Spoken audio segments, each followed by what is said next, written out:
our next presentation touches on this very point, unique designs of coastal hotels. Our next speaker is Mr. Titus Kipsang, who is the Managing Director of Symbion. He's got more than 20 years experience in both design and management of various projects. As I pointed out, he is currently the Executive Director of Symbion in Mombasa.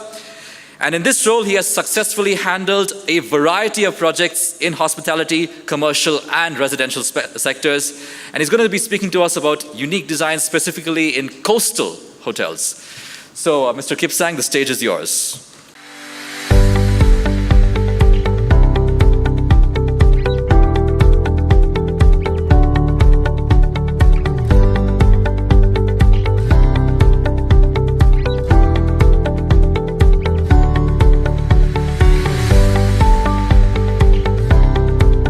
Good morning, ladies and gentlemen.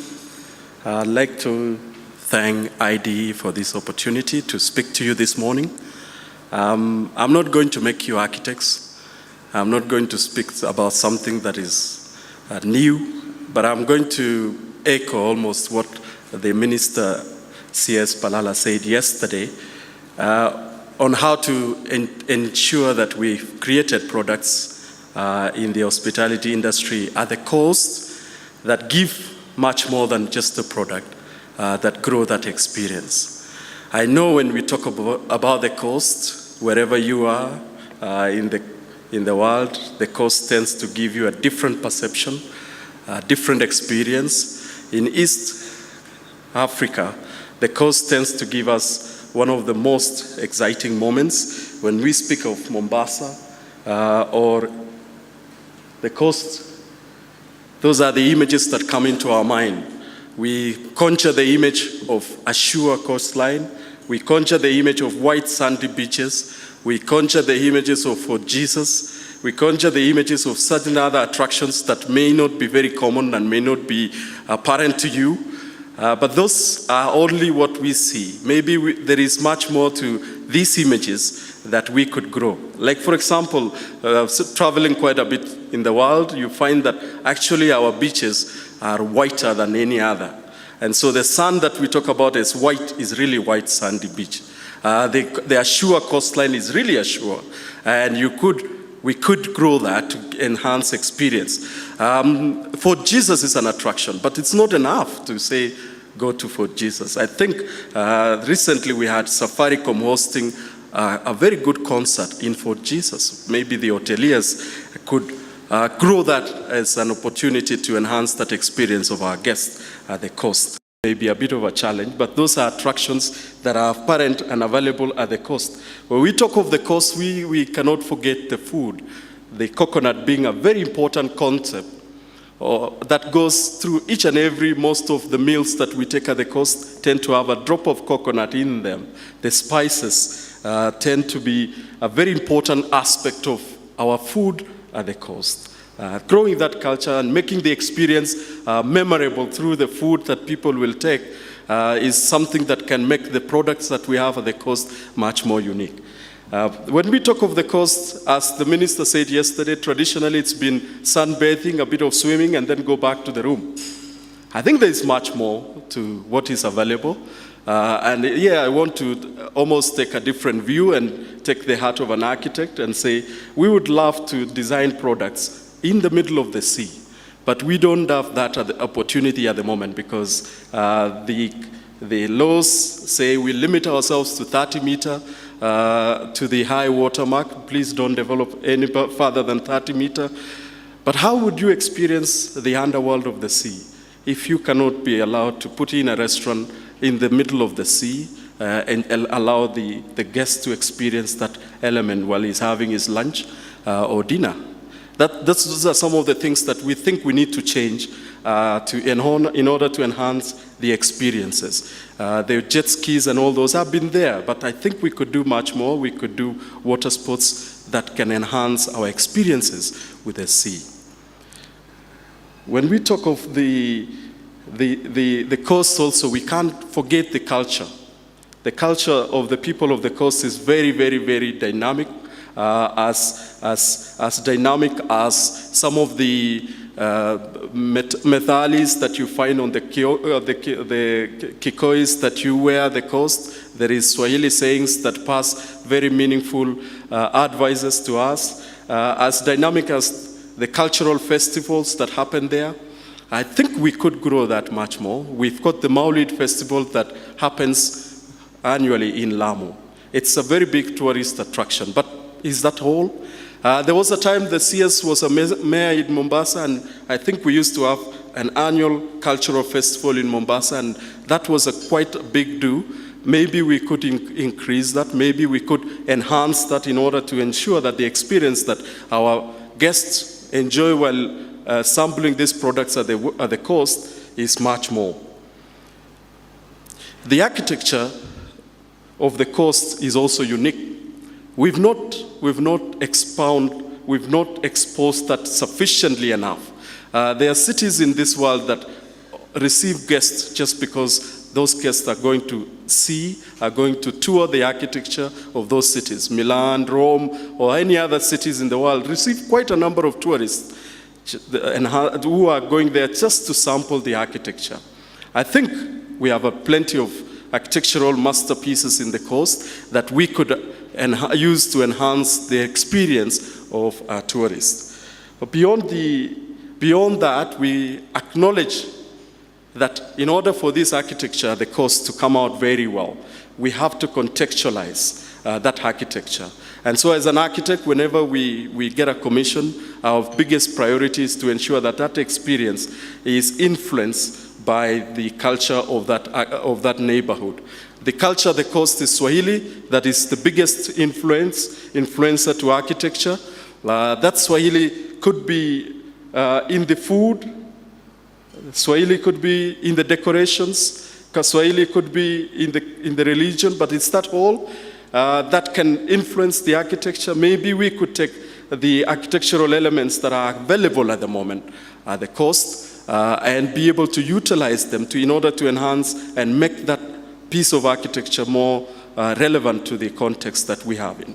And so crenellations, balconies that are highly decorated, I know developers would look at this and say, a lot more money is going to be spent there, or I don't know how to do the maintenance, but we'll look into those. Every good architect should be able to give you a product that captures the essence of the context without necessarily having to make you spend much more than necessary. So while considering this and while looking at coastal projects, there are key tenets of principles of design that I would like to just highlight that will be critical as an architect or as a developer. Your architect should be able to pay attention to those, because that way then the product and the experience of whoever is going to sample that product will be exceptional. The climate that we have in East Africa is one of the most punishing climates. The weather there is very, very, very punishing. Yes, you can have a product in Durban. It may succeed. I doubt whether that product suffers as much as what happens in the coast in East Africa. Dubai tends to also have extreme weathers, but not as much as what we have in East Africa. So while designing at the coast, while developing at the coast, the product must adhere very strongly to the effects of climate. Orientation is also another very important aspect as a response to the climate. We have temperatures that are very, very high.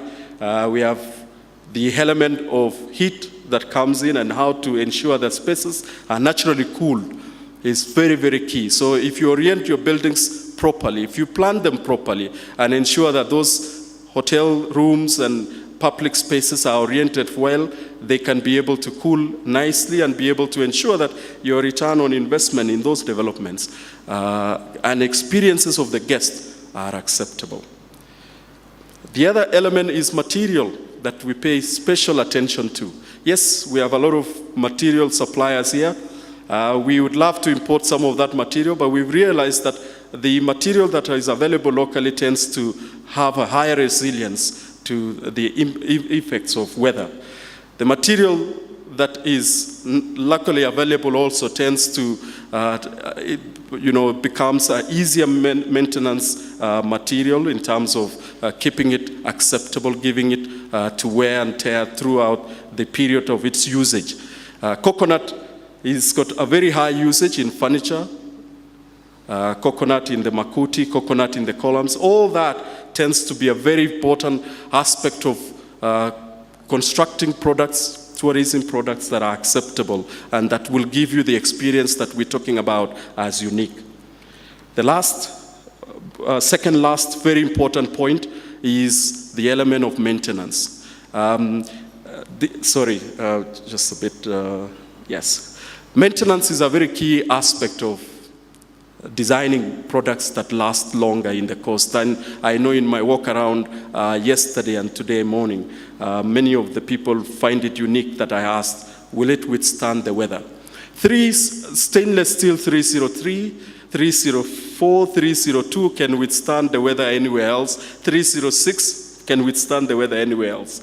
But stainless steel, those ranges of stainless steel tend to suffer the most at the coast in East Africa.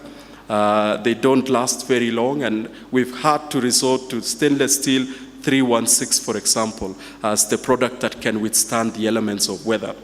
If you're going to use external paint, it has to be paint that can last the time. Anything else less than 100% super acrylic would be a problem to withstand the weather elements. If you're using coral stone, it's essential that you consider the element of sealing those coral stones, because the algae effect will be a major problem in terms of maintenance. So maintenance is not something that you can ignore. You can ignore them, and then you end up with a product that doesn't last long, or the return on investment becomes a problem to achieve because of the fact that you're spending much more in keeping the building to acceptable standards. If you must use makuti, for example, then you have to reckon with issues to do with fire, which becomes a major problem for hoteliers. Insurance every year becomes high, and premiums go up beyond the ceiling.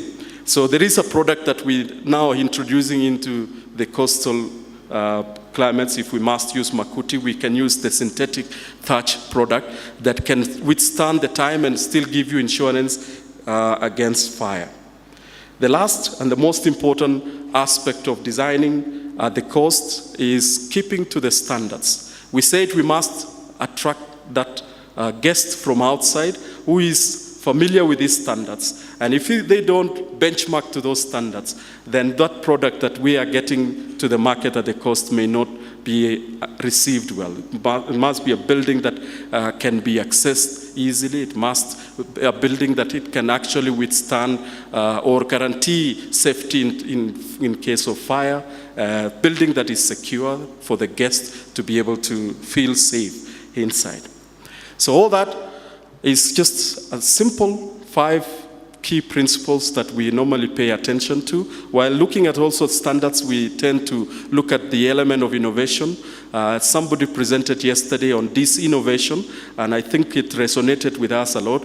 Some of the innovative elements are positive. Some others may not survive the very harsh conditions of weather at the coast. So in summary, ladies and gentlemen, I'd like to give you a quick overview of Symbion's dalliance in the hospitality industry, as well as specific reference to the Swahili kind of architecture and architectural products that we produce. Some of these products got awards yesterday. Kempinski got awarded yesterday through one of its managers. The Pride Inn Hotel, which we just handed over recently. You're familiar with the Serenas. Dar es Salaam Serena Dar es Salaam is one of the latest products we've just submitted. Internally, also, we've got products that appeal to those experiences that we talked about. Some of these have withstood the test of time. I think you're familiar with White Sands. It's a product that has been there for a while. It's undergone renovation recently.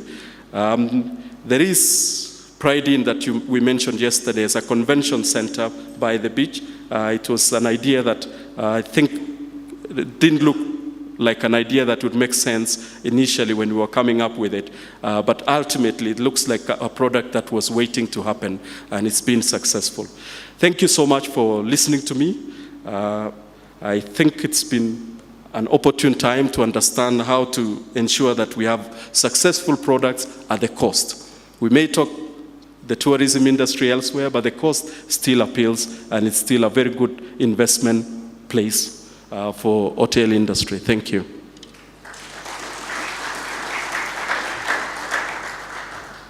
Stay on stage.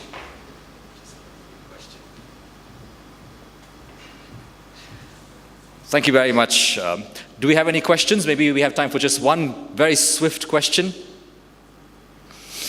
No questions? Okay. Then I will continue the trend of asking the first question before the questions pour in. So one of the perceptions about coastline projects is that because it's on the coastline, there is an abundance of solar energy and wind energy because of the access to the vast water reserves. And especially in a continent like Africa, there is a vast coastline and there is abundant solar opportunity. Now, in your presentation, I did not see anything related to eco-friendly or sustainable advantage. Why do you think that was missing? Is it really an advantage to develop a project on the coastline because it is more conducive to sustainable measures, or is that just something that is it no significant advantage? You can develop a project anywhere with equal amount of sustainable factors. Yeah. The coast receives 80% solar energy. Yeah. We do get one of the most abundant sources of energy at the coast. And so, yes, I didn't dwell on it because it forms the basic of our expectation as a designer while you're considering designing at the coast. And so solar energy for lighting, solar energy for heating becomes like a basic requirement now. And in the new products that we are coming up with, we're balancing between solar energy consumption for lighting the common spaces, as well as even injecting in some of the lighting requirements in the room. Solar heating for Kenya now is a law, and you can't provide a hotel product without actually providing solar heating panels. Thank you very much. All right, so that's all we had time for questions, and thank you very much for, can you come a little forward? I would like to request Mr. Aman Bajaj, who's the owner of Innovatech, to come onto the stage and hand over a memento to thank you for the time that you spent with us.